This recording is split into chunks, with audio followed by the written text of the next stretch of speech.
മരണക്കിടക്കയിലും ഗ്രീഷ്മ എന്ന കൊലപാതകിയെ വിശ്വസിച്ച ഷാരോൺ. നിഷ്കളങ്കതയുടെ മൂടുപടം കൊണ്ട് അവനെ മരണത്തിന് കൊടുത്തവൾ കുറ്റക്കാരി തന്നെ. എന്നാലും ശിക്ഷ എന്താണെന്നറിയാൻ ഒരു ദിവസം കൂടി കാത്തിരിക്കണം. കുറ്റം ചെയ്തില്ലെന്ന് തെളിയിക്കാൻ എത്ര നാടകം കളിച്ചു. വീട്ടുകാർക്കും നാട്ടുകാർക്കും മുന്നിൽ നടത്തിയ നാട്യം ഒന്നുമായിരുന്നില്ല. പ്രാണൻ കൊടുത്തും സ്നേഹിച്ച ഷാരോണിനു മുന്നിൽ ഗ്രീഷ്മ എന്ന കുറ്റവാളി നടത്തിയതാണ് യഥാർത്ഥ നാടകം. വിഷം കഴിച്ച് അവശനായി ആശുപത്രിയിൽ കിടക്കുമ്പോഴും ഗ്രീഷ്മ വിഷം തന്ന് തന്നെ വഞ്ചിക്കില്ലെന്ന ഷാരോണിന്റെ ഉറപ്പായിരുന്നു അവളുടെ ധൈര്യം. കഷായത്തിൽ ഒന്നുമില്ലെന്ന് ഉറപ്പിച്ചു പറയുമ്പോഴും യാതൊരു ഭാവവ്യത്യാസവുമില്ലാതെ ഷാരോണിന്റെ മുന്നിൽ ഗ്രീഷ്മ അഭിനയിച്ച് തകർത്തു. തെളിവുകളൊക്കെ തനിക്ക് എതിരാണെന്ന് ഉറപ്പായിട്ടും രക്ഷപ്പെടുമെന്ന് ഉറച്ചു വിശ്വസിച്ചിരുന്നു ഗ്രീഷ്മ. ആശുപത്രിയിൽ ചികിത്സയിലിരിക്കെ 2022 ഒക്ടോബർ 25-നാണ് ഷാരോൺ മരിച്ചത്.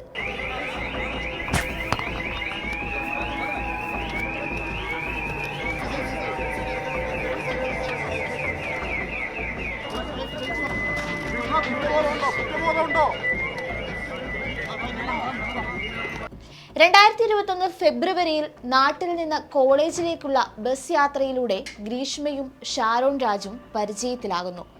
എല്ലാ ദിവസവും ഒരേ ബസ്സിലായിരുന്നു ഇരുവരുടെയും യാത്ര. അഴകിയ മണ്ഡപം മുസ്ലിം ആർട്സ് ആൻഡ് സയൻസ് കോളേജിൽ BA വിദ്യാർത്ഥിനിയായിരുന്നു ഗ്രീഷ്മ. നെയ്യൂർ ക്രിസ്ത്യൻ കോളേജിലെ വിദ്യാർത്ഥിയായിരുന്നു ഷാരോൺ രാജ്. നാട്ടിൽ നിന്നുള്ള ബസ്സിൽ അഴകിയ മണ്ഡപത്താണ് ഇരുവരും ഇറങ്ങിയിരുന്നത്. ഇവിടെ നിന്ന് ഷാരോൺ മറ്റൊരു ബസ്സിൽ നെയ്യൂരിലേക്ക്. ബസ് സ്റ്റാൻഡിൽ കൂടുതൽ സമയം ചെലവിട്ടതോടെ ഇരുവരുടെയും സൗഹൃദം പ്രണയമായി. പ്രണയം ദൃഢമായതോടെ യാത്ര ഇരുചക്ര വാഹനത്തിലാക്കി. ഗ്രീഷ്മയെ കോളേജിലാക്കിയ ശേഷമാണ് ഷാരോൺ നെയ്യൂരിലുള്ള ക്രിസ്ത്യൻ കോളേജിലേക്ക് പോയിരുന്നത്. വൈകുന്നേരവും ഇരുവരുടെയും യാത്ര ഒരുമിച്ച് തന്നെയായിരുന്നു.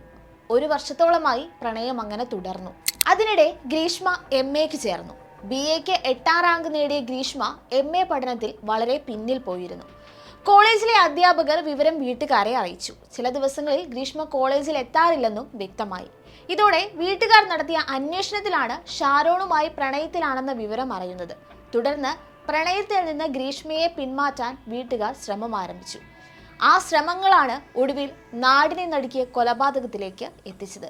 2022 ഓഗസ്റ്റ് 22-ന് ഷാരോണിനെ ഒഴിവാക്കാൻ വീട്ടുകാരുമായി നടത്തിയ ആ ഗൂഢാലോചനയെ തുടർന്ന് ഗ്രീഷ്മ ജ്യൂസിൽ ഗുളിക കലർത്തി ഷാരോണിന് കുടിക്കാൻ നൽകുകയായിരുന്നു.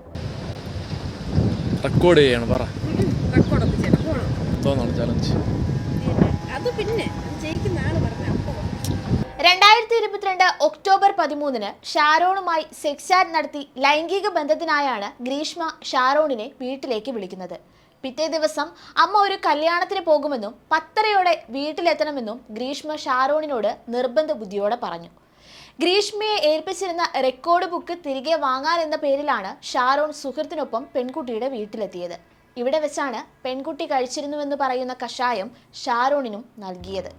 കഷായത്തിന് പിന്നാലെ അവിടെ നിന്ന് ജ്യൂസും കുടിച്ച ഷാരോൺ പിന്നീട് ഛർദ്ദിക്കുകയും ക്ഷീണിതനാവുകയും ചെയ്തതായാണ് ബന്ധുക്കൾ പാറശാല പോലീസിന് നൽകിയ പരാതിയിലുള്ളത്. ആദ്യ ദിവസം ചികിത്സ കഴിഞ്ഞ് വീട്ടിലേക്ക് എത്തിയെങ്കിലും അടുത്ത ദിവസം വായ്ക്കുള്ളിൽ വ്രണങ്ങൾ ഉണ്ടായതിനെ തുടർന്നാണ് ആശുപത്രിയിലേക്ക് മാറ്റുന്നത്. തിരുവനന്തപുരം മെഡിക്കൽ കോളേജിൽ ചികിത്സയിൽ കഴിയവേ ഒക്ടോബർ 20-ന് ഷാരോണിന്റെ ആരോഗ്യസ്ഥിതി മോശമായതിനെ തുടർന്ന് മജിസ്ട്രേറ്റ് മൊഴി രേഖപ്പെടുത്തി. പെൺസുഹൃത്തിന്റെ വീട്ടിൽ നിന്നുള്ള പാനീയം കുടിച്ചല്ല ആരോഗ്യ പ്രശ്നങ്ങൾ ഉണ്ടായതെന്നും പെൺകുട്ടിക്ക് തന്നെ അപായപ്പെടുത്തണമെന്ന ചിന്ത ഇല്ലെന്നുമാണ് ഷാരോൺ മജിസ്ട്രേറ്റിന് മുന്നിൽ നൽകിയ മൊഴി. അവസാന നിമിഷം പോലും ഗ്രീഷ്മയെ സംശയിക്കാനുള്ള വെറും തോന്നൽ പോലും ഷാരോണിന് ഉണ്ടായിരുന്നില്ല എന്നതാണ് ഗ്രീഷ്മയുടെ പ്രവൃത്തികളെ അത്രയേറെ ക്രൂരമാക്കുന്നതും. ഷാരോൺ ഗ്രീഷ്മയെ താലി കെട്ടിയത് വെട്ടുകാട് പള്ളിയിൽ വെച്ചായിരുന്നു.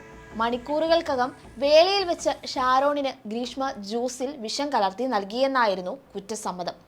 അതിനിടയിൽ ആദ്യ ഭർത്താവ് മരിക്കുമെന്ന കഥകളും. ഗ്രീഷ്മയ്ക്ക് ഉയർന്ന സാമ്പത്തിക നിലയിലുള്ള സൈനികന്റെ വിവാഹാലോചന വന്നതോടെയാണ് ഷാരോണിനെ ഒഴിവാക്കാൻ ശ്രമം തുടങ്ങിയത്. ഇരുവരും ഒന്നിച്ചുള്ള സ്വകാര്യ ചിത്രങ്ങൾ പ്രതിശ്രുത വരനെ കാണിക്കുമെന്ന് ഭയന്ന പെൺകുട്ടി ഷാരോണിനെ ഒഴിവാക്കാൻ ആത്മഹത്യാ ഭീഷണിയിൽ തുടങ്ങി പല വഴികളും സ്വീകരിച്ചെങ്കിലും എല്ലാം പരാജയപ്പെട്ടതോടെ കൊലപാതകമെന്ന ക്രൂരകൃത്യത്തിലേക്ക് അവളെ എത്തിക്കുകയായിരുന്നു. മകളുടെ പ്രവൃത്തികൾക്ക് എല്ലാ ഒത്താശകളും നൽകി കൂട്ടുനിന്ന അമ്മയും അമ്മാവനും തെളിവുകൾ നശിപ്പിക്കുന്നതിന് കൂട്ടുനിന്നതും ഇവര് തന്നെ. രണ്ടാം പ്രതിയായിരുന്ന അമ്മ സിന്ധുവിനെ കോടതി വെറുതെ വിട്ടു.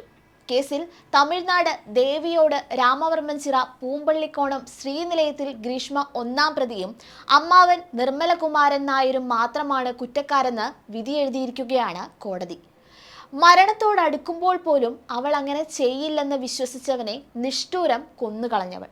പ്രണയം നടിച്ചു നടത്തിയ ആസൂത്രിത കൊലപാതകത്തിന് അവൾ മാപ്പ് അർഹിക്കുന്നില്ല. നിയമവ്യവസ്ഥയിലെ പരമാവധി ശിക്ഷ തന്നെ അവൾ അർഹിക്കുന്നുണ്ട്.